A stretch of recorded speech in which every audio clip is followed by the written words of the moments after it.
Hello. Welcome to market discussion of the day. Today, October 15, 2025. But ഞാൻ ഇപ്പോൾ ഇടുന്ന market discussion നമ്മൾ already രാവിലെ മാർക്കറ്റ് ഡിസ്കഷൻ ഇട്ടാണ് അല്ലേ. സോ ഇന്ന് ഞാൻ ഇടാൻ പോകുന്നത് നാളത്തെ ഓപ്പർച്യൂണിറ്റീസിനെ കുറിച്ച് പറഞ്ഞു പോവുക എന്നുള്ളൊരു കാര്യമാണ്. ഇപ്പോൾ ഒരു വീഡിയോ ഇടാനായിട്ടുള്ള മെയിൻ ആയിട്ടുള്ള റീസൺ. കാരണം ഞാൻ ഇന്ന് രാത്രി ഒരു ട്രിപ്പിന് പോവുകയാണ്, ടർക്കിയിൽ പോവുകയാണ്. സോ ഇന്ന് രാത്രിയാണ് ഫ്ലൈറ്റ് ഉള്ളത്. സോ ബേസിക്കലി ഞാൻ നാളെ രാവിലെ നമ്മുടെ മാർക്കറ്റ് ഡിസ്കഷൻ്റെ സമയത്തൊക്കെ ഫ്ലൈറ്റിലായിരിക്കും. അതുകൊണ്ടിട്ട് തന്നെ ആ ഒരു സമയത്ത് എനിക്ക് ഈ ഒരു വീഡിയോ ചെയ്യാൻ പറ്റണം എന്നില്ല. സോ അതുകൊണ്ടിട്ടാണ് ഞാൻ ഇപ്പോൾ തന്നെ ഈ ഒരു ഡിസ്കഷൻ, ഈ ഒരു എന്താ പറയുക ഓപ്പർച്യൂണിറ്റീസിനെ കുറിച്ച് പറഞ്ഞു പോകുന്നതും. Okay, so coming to market discussion. First of all എനിക്ക് അപ്പം ഇന്ന് ആക്ച്വലി ഞാൻ പറയാൻ പോകുന്നത് October 16 ഓപ്പർച്യൂണിറ്റീസിനെ കുറിച്ചാണ് എന്നുള്ളൊരു കാര്യം കൂടെ മനസ്സിലാക്കുക. Okay, so coming to market discussion, അല്ലെങ്കിൽ മാർക്കറ്റ് ഡിസ്കഷനിൽ പോകുന്നതിന് മുന്നേ ആയിട്ട് നമ്മളുടെ പുതിയ ബാച്ച് നിങ്ങൾക്ക് എല്ലാവർക്കും അറിയാം. അടുത്ത വെള്ളിയാഴ്ച അടുത്ത തിങ്കളാഴ്ച സ്റ്റാർട്ട് ചെയ്യുന്നുണ്ട്. October 20 നമ്മുടെ പുതിയ ബാച്ച് സ്റ്റാർട്ട് ചെയ്യുന്നുണ്ട്. ഫ്രീ ആയിട്ടുള്ള ഫോറക്സ് ട്രേഡിംഗ് ബാച്ചാണ്. ഓൾറെഡി കഴിഞ്ഞ ആഴ്ച ഒരു ബാച്ച് സ്റ്റാർട്ട് ചെയ്തിട്ടുണ്ടായിരുന്നു. സോ എല്ലാ ദിവസവും രാത്രി ഇന്ത്യൻ ടൈമിംഗ് 7:30 മണിക്കും 10:30 മണിക്കുമായിട്ട് 2 ബാച്ചിലായിട്ടാണ് ഈ ക്ലാസ് നടക്കുന്നത്. 2 ആഴ്ച നീണ്ടു നിൽക്കുന്ന ബാച്ചായിരിക്കും. സോ ഫ്രീ ആയിട്ട് ഫോറക്സ് ട്രേഡിംഗ് പഠിക്കണം എന്നുള്ള എല്ലാ ആൾക്കാർക്കും എൻ്റെ ഡിസ്ക്രിപ്ഷനിൽ നമ്പർ ഉണ്ടാവും. എനിക്ക് മെസ്സേജ് അയച്ചു കഴിഞ്ഞാൽ ബാക്കി കാര്യങ്ങൾ ഞാൻ കോർഡിനേറ്റ് ചെയ്യുന്നതായിരിക്കും, എടുത്ത് ഓർമ്മിപ്പിച്ച് പോവുകയാണ്. Okay, so coming to market discussion, coming to fundamental side. So നമ്മൾ നാളെ മാറി നിൽക്കണം എന്ന് പറഞ്ഞ ദിവസമാണ്. കാരണം എന്താണ്, റീറ്റെയിൽ സെയിൽസിൻ്റെ ന്യൂസ് വരുന്നുണ്ട്. ഓക്കെ, ഫസ്റ്റ് ഓഫ് ഓൾ നമുക്ക് രാവിലെ തന്നെ GDP ഫ്രം UK വരുന്നുണ്ട്. നമ്മൾ ഇന്നും കൂടെ പറഞ്ഞതാണ്, GDP അനൗൺസ്മെൻറ്റ് വളരെ ഇമ്പോർട്ടൻ്റ് ആണ്. GBPയിൽ ട്രേഡ് ചെയ്യുന്ന ആൾക്കാർ ഇന്നത്തെ ദിവസം പൊസിഷൻസ് എല്ലാം കട്ട് ചെയ്ത് മാറി നിൽക്കുന്നത് ബെറ്റർ ആയിട്ടുള്ളൊരു ഓപ്ഷൻ ആയിരിക്കും എന്ന് എടുത്ത് ഓർമ്മിപ്പിച്ച് പോവുകയാണ്. സോ അതിൻ്റെ കൂടെ തന്നെ നമ്മളെ ഈ വീക്കിൻ്റെ സ്റ്റാർട്ടിങ്ങിൽ തന്നെ IMFൻ്റെ മീറ്റിംഗ് ഉണ്ടെന്ന് പറഞ്ഞു. ഈ വീക്ക് മൊത്തത്തിലുണ്ട്, നാളെ ഉണ്ടാവും. ഓക്കെ, അതേപോലെ തന്നെ നമുക്ക് നാളെ എന്താണ് നാളത്തെ വില്ലൻ ആരാന്ന് വെച്ചാൽ റീറ്റെയിൽ സെയിൽസിൻ്റെ ന്യൂസ് വരുന്നുണ്ട്. ഉച്ചയ്ക്ക് 1:30 മണിക്ക് ഇന്ത്യൻ ടൈമിംഗ് 6 മണിക്കായിട്ടാണ് ഈ പറയുന്ന റീറ്റെയിൽ സെയിൽസിൻ്റെ ന്യൂസ് വരുന്നത്. അതിന് മുന്നേ ആയിട്ട് മാർക്കറ്റിൽ നിന്ന് മാറി നിൽക്കുന്നതായിരിക്കും എല്ലാവർക്കും ക്യാപിറ്റൽ പ്രൊട്ടക്ഷന് നല്ലത്. കാരണം ഈ സെയിം സമയത്ത് തന്നെ PPIയുടെ ന്യൂസ് വരുന്നുണ്ട്. അതേപോലെ തന്നെ ഇനിഷ്യൽ ജോബ്ലെസ് ക്ലെയിമും വരുന്നുണ്ട്. അതുകൊണ്ടിട്ട് തന്നെ മാർക്കറ്റ് ഭയങ്കര വോളറ്റൈൽ ആവാനായിട്ടുള്ള പോസിബിലിറ്റി വളരെ കൂടുതലാണ്. ഓക്കെ, സോ അതേപോലെ തന്നെ വൈകുന്നേരം 5 മണിക്ക് നമുക്ക് ക്രൂഡ് ഓയിൽ സ്റ്റോക്ക് ചേഞ്ചിൻ്റെ ന്യൂസും വരുന്നുണ്ട്.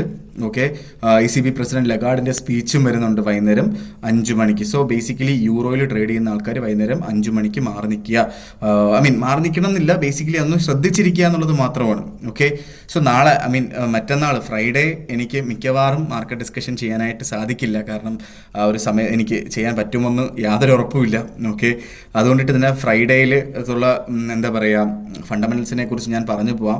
സോ ബേസിക്കലി IMF മീറ്റിങ്ങിൻ്റെ ലാസ്റ്റ് ഡേ ഫ്രൈഡേ ആണ്. സോ അതിൻ്റെ അനൗൺസ്മെൻറ്റുകൾ ഫ്രൈഡേയിൽ വരാനായിട്ടുള്ള പോസിബിലിറ്റി ഉണ്ട്. അതാണ് ഏറ്റവും ഇമ്പോർട്ടൻ്റ് ആയിട്ട് ഫ്രൈഡേ ഉള്ള കലണ്ടർ ബേസ് ചെയ്തിട്ടുള്ള ഒരേ ഒരു കാര്യം എന്ന് പറഞ്ഞു കഴിഞ്ഞാൽ. പിന്നെ യൂറോ സോണിൽ നിന്ന് CPI വരുന്നുണ്ട്.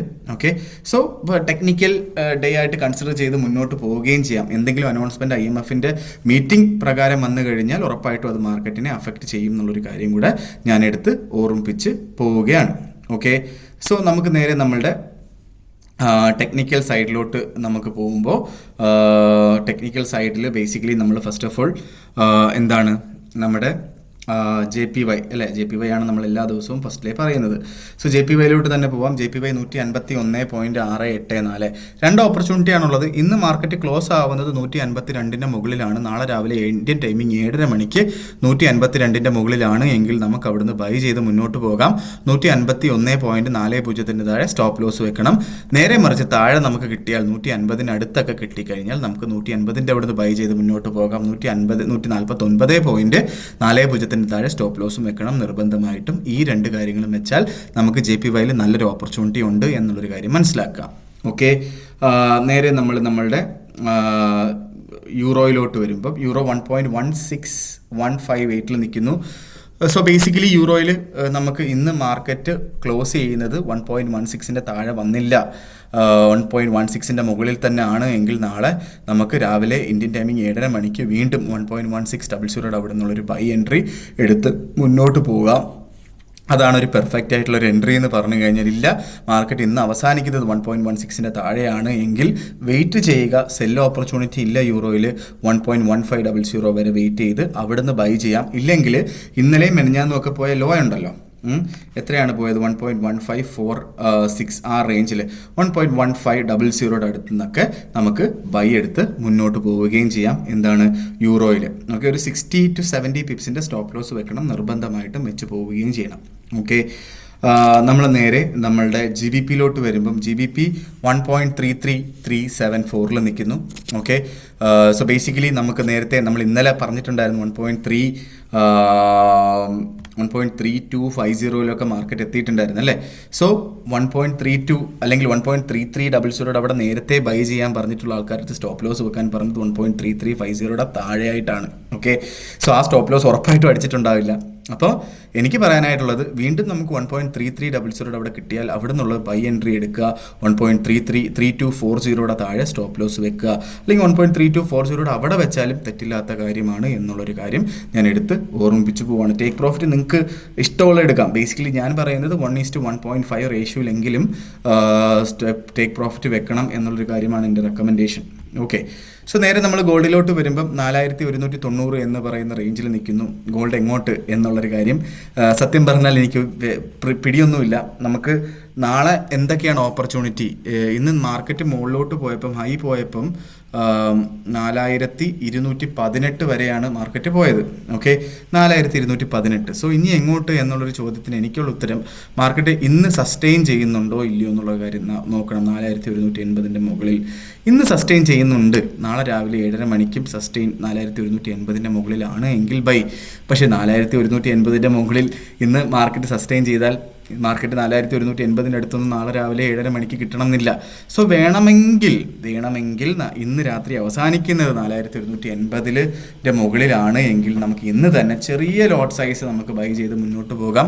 അതായത് ഒരു ലോട്ട് കച്ചവടം ചെയ്യുന്ന ആൾക്കാർ ഒരു 0.2 ലോട്ട് ബൈ ചെയ്ത് മുന്നോട്ട് പോകും. സ്റ്റോപ്പ് ലോസ് $25 to $30 അവിടെയെങ്കിലും, അത്രയും വ്യത്യാസമെങ്കിലും 4180 അവിടെ ചെയ്യുന്ന ആൾക്കാർ 4150 ആ റേഞ്ചിലെങ്കിലും സ്റ്റോപ്പ് ലോസ് വെക്കണം എന്നുള്ളൊരു കാര്യമാണ് എൻ്റെ റെക്കമെൻഡേഷൻ. ഓക്കെ, അല്ല നേരെ മറിച്ച് താഴെ കിട്ടി 4130 അവിടെ കിട്ടുകയാണെങ്കിൽ അവിടെ നിന്നും നമുക്ക് ബൈ ചെയ്ത് മുന്നോട്ട് പോകും. അവിടെയും $25 to $30 സ്റ്റോപ്പ് ലോസ് വെക്കണം എന്നുള്ളൊരു കാര്യമാണ് എനിക്ക് പറഞ്ഞു പോകാനായിട്ടുള്ളത്. മിക്കവാറും 30 അവിടെ കിട്ടണം എന്നില്ല, ചിലപ്പോൾ 40 അവിടെ 4140 അവിടെയാണ് സപ്പോർട്ട് ചെയ്യാൻ ചാൻസ് ഉള്ളത്. ഓക്കെ, പക്ഷേ എങ്ങാനും താഴെ വീണ് 4130 അവിടെ കിട്ടിക്കഴിഞ്ഞാൽ നമുക്ക് അവിടെ നിന്ന് ബൈ ചെയ്ത് മുന്നോട്ട് പോകാം എന്നുള്ളതാണ് എനിക്ക് ഗോൾഡിൽ പറഞ്ഞു പോകാനായിട്ടുള്ള ഓപ്പർച്യൂണിറ്റി എന്ന് പറഞ്ഞു കഴിഞ്ഞാൽ. ഓക്കെ, സോ ഇതൊക്കെയാണ് എനിക്ക് ഇന്നത്തെ ദിവസത്തെ മാർക്കറ്റ് ഡിസ്കഷനിൽ പറഞ്ഞു പോകാനായിട്ടുള്ള കാര്യങ്ങൾ. നാളത്തെ ദിവസം ഒക്ടോബർ 16 മാറി നിൽക്കുക മാർക്കറ്റിൽ നിന്ന്. കാരണം റീറ്റെയിൽ സെയിൽസിൻ്റെ ന്യൂസ് വരുന്നുണ്ട്, വളരെ ഇമ്പോർട്ടൻ്റ് ആയിട്ടുള്ള ന്യൂസാണ്. സോ ആ ഒരു സമയത്തിന് മുന്നേ എങ്കിലും മാർക്കറ്റിൽ നിന്ന് മാറി നിൽക്കുന്നത് എല്ലാവർക്കും നല്ലൊരു ക്യാപിറ്റൽ പ്രൊട്ടക്ഷൻ, നമ്മുടെ ക്യാപിറ്റൽ പ്രൊട്ടക്ഷൻ ഏറ്റവും ഉചിതമായിട്ടുള്ളൊരു കാര്യം അതായിരിക്കും എന്ന് വീണ്ടും ഞാൻ എടുത്ത് ഓർമ്മിപ്പിച്ചു പോകുന്നു. അതേപോലെ തന്നെ ഇമ്പോർട്ടൻ്റ് ആയിട്ടുള്ള കാര്യം എനിക്ക് പറയാനായിട്ടുള്ളത് എന്താ വെച്ചാൽ, ആരെങ്കിലും കുറേ പേര് ഞാൻ ഏതാണ് ബ്രോക്കർ യൂസ് ചെയ്യുന്നതെന്ന് ചോദിക്കുന്നുണ്ട്. ഏതൊക്കെ എങ്ങനെ ഒരു ബ്രോക്കർ ചൂസ് ചെയ്യണം എന്നുള്ളൊരു കാര്യങ്ങളൊക്കെ പറയുന്നുണ്ട്. സോ ബേസിക്കലി ഞാൻ പേഴ്സണലി യൂസ് ചെയ്യുന്ന ബ്രോക്കർ വന്നിട്ട് സ്റ്റാർ ട്രേഡർ എന്ന് പറയുന്നൊരു ബ്രോക്കറാണ്. സോ ബ്രോക്കറിനെ കുറിച്ച് പറയാം, നമ്മൾ ഏറ്റവും ഇമ്പോർട്ടൻ്റ് ആയിട്ട് നോക്കേണ്ടത് ആ ബ്രോക്കറിൻ്റെ റെഗുലേഷനാണ്. സോ റെഗുലേഷൻ നോക്കിയിട്ട് UK ബേസ് ചെയ്തിട്ടുള്ള FCയുടെ റെഗുലേഷൻ, UAE ബേസ് ചെയ്തിട്ടുള്ള SCയുടെ റെഗുലേഷൻ, ഓസ്ട്രേലിയ ബേസ് ചെയ്തിട്ടുള്ള ASIയുടെ റെഗുലേറ്റഡ് ആയിട്ടുള്ളൊരു ബ്രോക്കറാണ് നമ്മുടെ star trader. Okay, so basically ഈ റെഗുലേഷനിലൂടെ കമ്പനി ട്രാൻസ്പെറൻ്റ് ആണ് എന്നുള്ളൊരു കാര്യമാണ് അതിലൂടെ നമ്മൾ മനസ്സിലാക്കേണ്ടത്. അതിൻ്റെ കൂടെ തന്നെ നമ്മളുടെ $100,000 വരെ ലോയ്ഡ്സ് ബാങ്ക് എന്ന് പറഞ്ഞൊരു UKയിലെ നമ്പർ 1 ബാങ്ക് ഇൻഷുർ ചെയ്യുന്നുണ്ട് എന്നുള്ളൊരു കാര്യം കൂടെ നമ്മൾ മനസ്സിലാക്കുക. നമ്മളുടെ ഫണ്ട് ഇവിടെ പ്രൊട്ടക്റ്റഡ് ആണ്. ഇതൊന്ന് വായിച്ച് നോക്കിക്കഴിഞ്ഞാൽ അതിനെക്കുറിച്ചുള്ള കാര്യങ്ങൾ മനസ്സിലാവും. ടൈറ്റ് സ്പ്രെഡും അതേപോലെ തന്നെ സ്വാപ്പ് ഫ്രീ അക്കൗണ്ട്സും ഇവർ പ്രൊവൈഡ് ചെയ്യുന്നുണ്ട്. അതിൻ്റെ കൂടെ deposit bonus of UK clients അല്ലെങ്കിൽ യൂറോപ്യൻ ക്ലയൻസ് ആണെങ്കിൽ 100% ഇനിഷ്യൽ ഡെപ്പോസിറ്റിൻ്റെ ബോണസ് വരുന്നുണ്ട്. $1,000.